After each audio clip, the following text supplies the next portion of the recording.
That's beautiful. So you've mentioned that plants communicate through sound, through touch, chemistry, light, and that plants even have their own unique identities. In fact, you referred to plants as a someone, not a something. So, all right. Does that mean, Monica, in your opinion, that plants are all just that, a unique identity, like as in a person has a soul who's a unique identity? We're all humans, but we're unique. Are plants the same way? They all have unique identities, and therefore can we say souls? This is a tricky question because I think that there is a human soul, which is how we are actually all connected anyway. And then there is the individual expression of that soul. Mm-hmm. And so the plants are not really different, because the human soul is actually not necessarily the human soul either, but it is. So we're entering in this space where the paradox is very present, but is actually exactly how it is. Like for me, my experience is exactly how I can express it and understand it. It's like, yes, there is an individual soul for each plant, the same way as, yes, there is an individual soul for each human, as well as not. There is only the soul. And that can be, there is only the human soul as a humanity, as the plants of a particular species.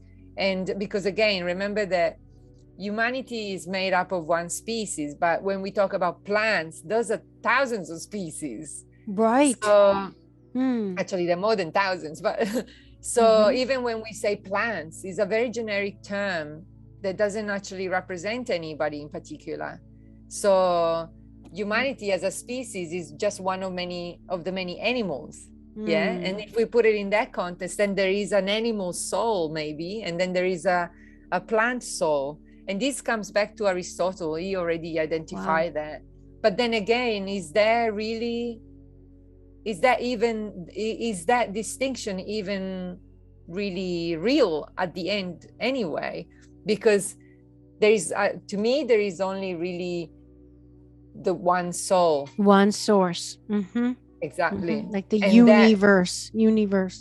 That's right. And that it just, it spreads out, and it just expresses itself in different colors and forms. And that's what we are. But fundamentally, we are the same stuff.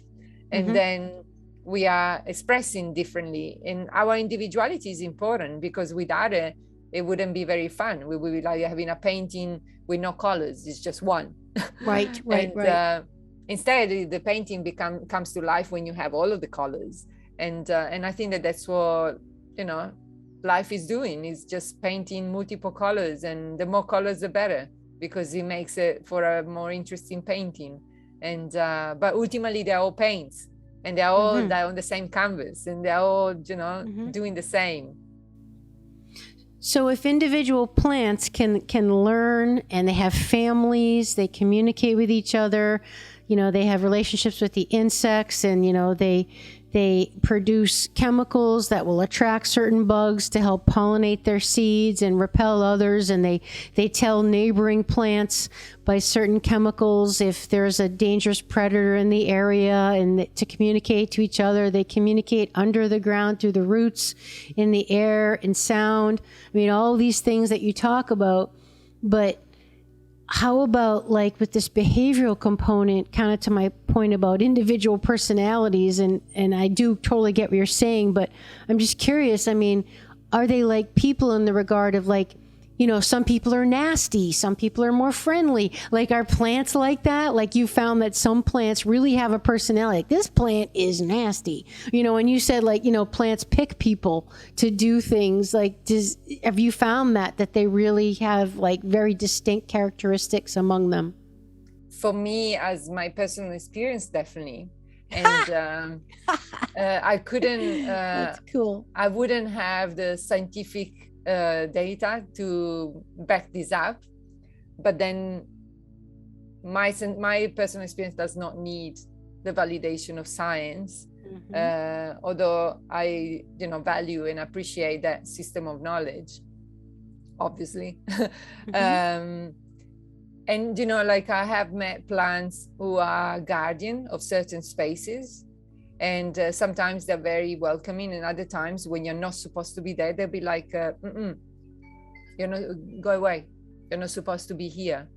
And especially here in Australia, this is very clear because there are lots of places which are, women's business only or men's business only, and the land itself as well has got a voice. And so, yeah, to be able to pay attention, deeply listening to these voices, and acknowledging that, that we don't know, we don't understand.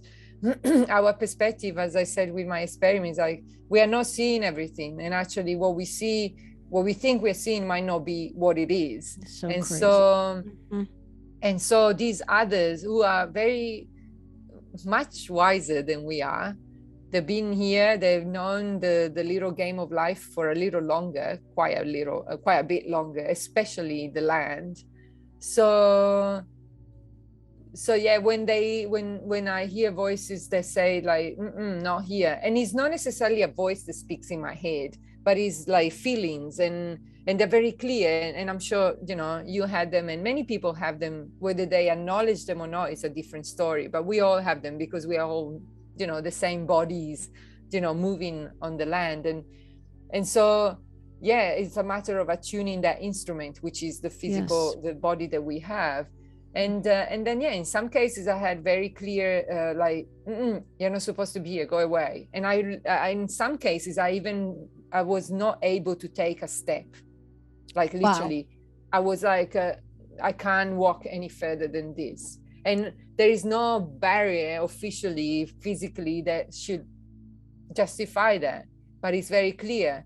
In some cases I couldn't even look up. I was as if something was holding my head down. And he's like, you're not supposed to look up there. You're not supposed to connect. That space is not for you. And at the same time, there were places where I got taken in, even without me wanting to, like, I didn't necessarily had any particular desire to go into that spot over there. And I found myself walking to it. And I remember very clearly there was one place where I just, I felt like I was literally being pulled into this place, and I dropped on my knees and I started sobbing like there was no tomorrow. And but again, it's like that land wanted me to feel that. And wow. And so plants do that too. I had experiences where plants told me like, we are not your medicine, do not ever come here. I know. And I was like, okay, we don't work together. And others said, of course, like, so when are you coming? When are we having a chat again? Oh my God, that's amazing. So,